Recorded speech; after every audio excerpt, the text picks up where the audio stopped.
បាទគោរពនឹងជម្រាបសួរពុកម៉ែបងប្អូនទាំងអស់គ្នាបាទថ្ងៃនេះខ្ញុំបានមកលេងព្រៃអាស័យទៀតហើយបាទនេះពុកម៉ែបងប្អូន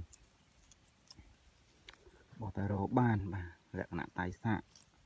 កដាសាច់បាទមានបលាមួយឆ្កល់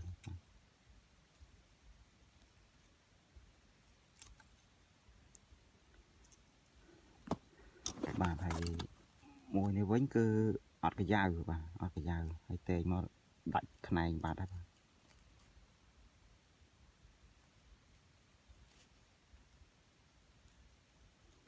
ខាងលើហៅឡើងដែរបាទ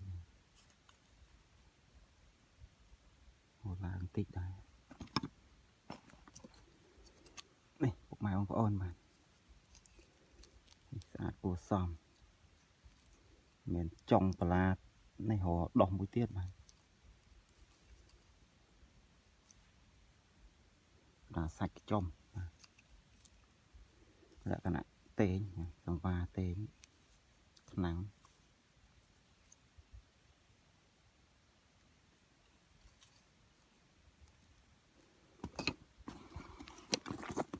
បាទហើយនេះអត់សូវស្អាតទេបាទ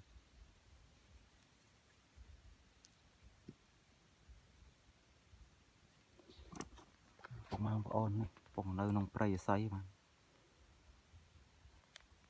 សត្វតែព្រៃទាំងអស់បាទ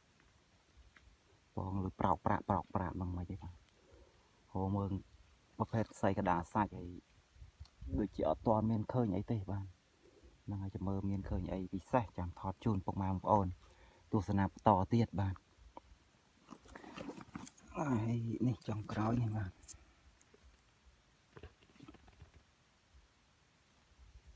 ស្អាតបាទឡើងមកលើបន្តិចទៀតបាទឡើងមកលើដល់កដាលធ្វើកដាលឬមួយក៏លើសកដាលអីចឹងបាទគាត់តែស្អាតអានេះបានតែប៉ុណ្្នឹងទេបាទ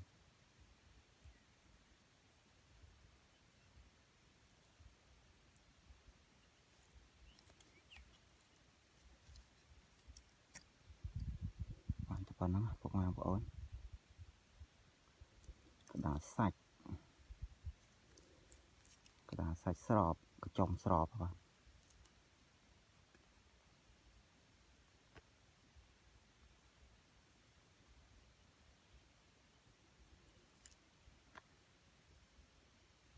អត់ច្បាស់បាទហ្នឹងហើយចាំមើលមានអីពិសេសទៀតបាទហ្នឹងហើយនឹងថតជូនពុកម៉ែបងប្អូនបន្តទៀតបាទហ្នឹងហើយសូមរងចាំទស្សនាបន្តបាទពុកម៉ែបងប្អូនអរគ្នាបាទចឹងអរគុណច្រើនបងប្អូនបាទជួបគ្នាវីដេអូក្រោយបាយជម្រាបលា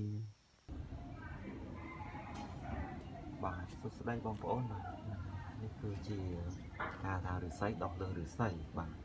ឫស្សីដុះលើឫស្សីយ៉ាងម៉េចនេះដើមបាទដើមខាងក្រោមបាទហើយឡើងមកអញ្ចឹងមកគឺដុះមានឫសហើយនិយាយពីដើមធំបាទដើមដែលដុះហ្នឹង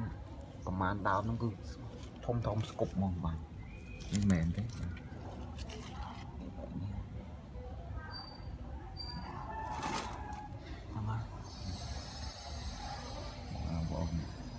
ដុះឫសហ្នឹងបាទដើមប៉ុណ្ណាណៃបាទដើមមានប្រមាណដើមគឺដុះតែមួយផ្នែកនេះដុះតែមួយផ្នែកនេះបាទសិនជាដុះផ្នែកនេះទៀតតែមើលទៅអត់ធំបាទអត់ធំនេះគឺតូចទេយើងអាចដាក់តាំងនៅកន្លែងរ៉ូស៊ីបាទ